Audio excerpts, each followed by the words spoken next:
20 anos, a Copersalete vem contribuindo para o crescimento da nossa região e fortalecendo a atividade leiteira. Nossa loja agropecuária oferece uma linha completa de medicamentos e produtos específicos para a atividade leiteira, garantindo que você encontre tudo o que precisa em um só lugar. Além disso, contamos com uma ampla assistência técnica e veterinária, sempre pronta para atender às suas necessidades e proporcionar o melhor cuidado para o seu rebanho. Venha conhecer e fazer parte dessa família que valoriza e apoia o produtor rural. Juntos podemos ir mais longe. Copersalete, crescendo com você e para você. O Agricultura RWTV traz uma reportagem da Ipagre que trata sobre o maruim. Esse pequeno inseto que tem causado tantos incômodos na vida de muita gente em Santa Catarina. Entidades públicas se mobilizam em busca de alternativas para o controle do maruim. A superpopulação do inseto já se tornou um problema de saúde pública. Olha, ultimamente com a proliferação e aumento do maruim virou um transtorno para nós da roça. Porque, por exemplo, dias quentes aí que a gente poderia trabalhar ali com uma manga curta, para não sentir tanto calor, a gente tem que estar saindo para a roça todo agasalhado, com uma camisa de manga comprida, às vezes até luva, passando repelente de hora em hora. Maruim significa mosca pequena. O inseto, também conhecido como mosquito pólvora, mede em torno de 2 milímetros. É bem pequeno, mas causa grandes transtornos. A picada é dolorida e provoca coceira e hematomas. Em Santa Catarina, os maruins estão dificultando a vida de muita gente, especialmente de trabalhadores nas áreas rurais. Eu não usava manga comprida. A proliferação descontrolada do mosquito preocupa a população do campo, da cidade e está mobilizando entidades públicas e privadas.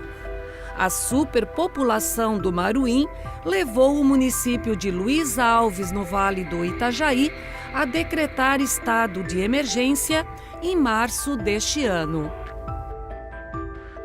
Então, a nossa população ela já sofre as consequências do maruim no quesito de saúde há muito tempo.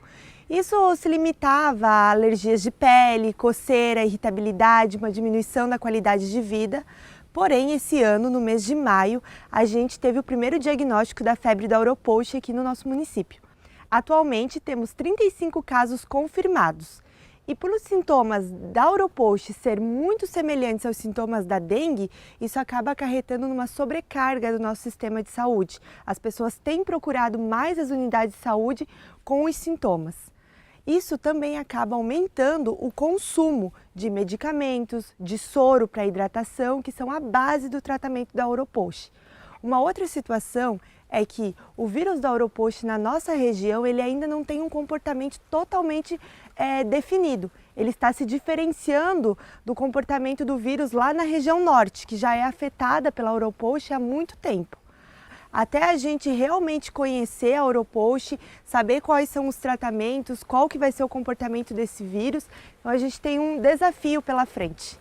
Ele traz um problema ambiental, né, pelo desequilíbrio existente e devemos conseguir entender esse desequilíbrio para poder buscar soluções, e traz um problema social quando as famílias não conseguem mais trabalhar no seu sossego, na tranquilidade da lavoura, né, ou mesmo de casa, porque em determinados momentos do dia eles entram na casa e as pessoas não conseguem mais descansar, né, e então as pessoas acabam desistindo de permanecer na agricultura, tendo uma dificuldade grande de mão de obra.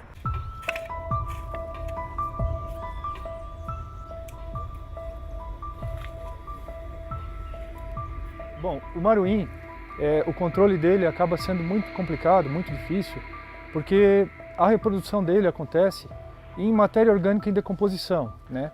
Isso a gente tem em qualquer atividade agrícola, em atividades pecuárias, principalmente na parte dos dejetos dos animais, até mesmo no meio urbano, em gramados, né, terrenos baldios. Então ele praticamente se dissemina em muitos locais, né, o que é muito difícil seu controle. Mas isso pode ocorrer ali na matéria-prima de uma pastagem, de uma palmeira, até resto de uma horta. também no bananal, mas não especificamente quer dizer que isso vem do bananal, porque se isso fosse realmente só culpa dos bananais, outros municípios como Botuverá, por exemplo, Brusque, onde apareceu a febre ouro-poxa, também não teria maruim. E não, isso seria só aqui da nossa região. Quando esse cacho ele é cortado, quando ele é colhido, né, é feito um corte, né, no pseudocaule e eliminado então essa planta, como temos essa touceira aqui, ó. Então o que vai sobrar é esse pseudocaule aqui, e aqui o maruim ele acaba tendo um ambiente favorável para se reproduzir. E outra situação que a gente tem, né, como existe essa eliminação dessa planta depois de produzir, existe desfolhas, né, então existe uma grande quantidade de material vegetal que fica sobre o solo, né, e é um ambiente também úmido, e toda essa situação também gera um ambiente favorável para o maruim.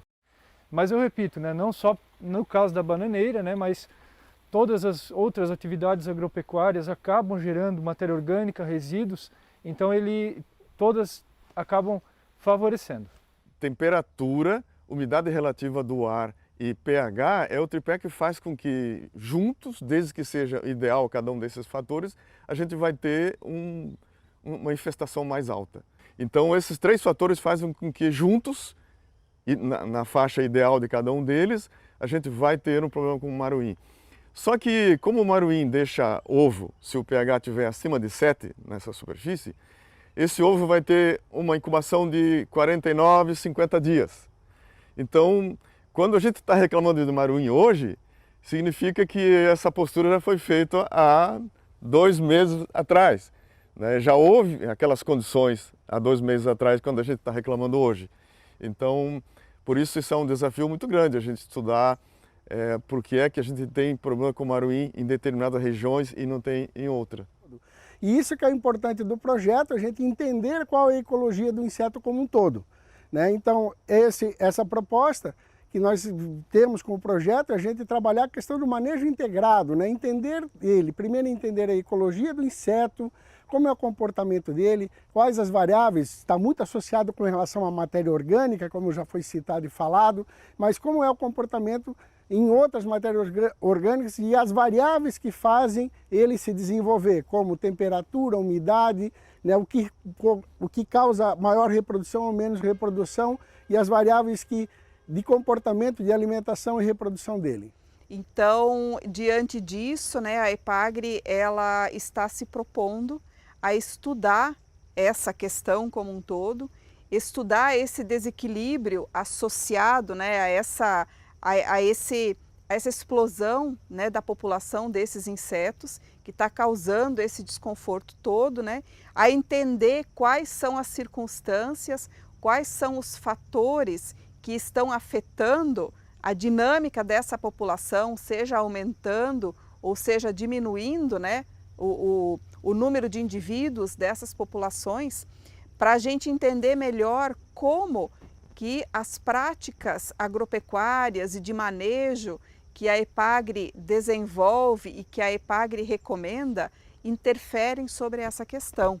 O nosso objetivo, então, é entender a dinâmica das populações desse inseto e, ao entender isso, fornecer subsídios para desenvolvermos alguma alternativa de manejo dessas populações de insetos.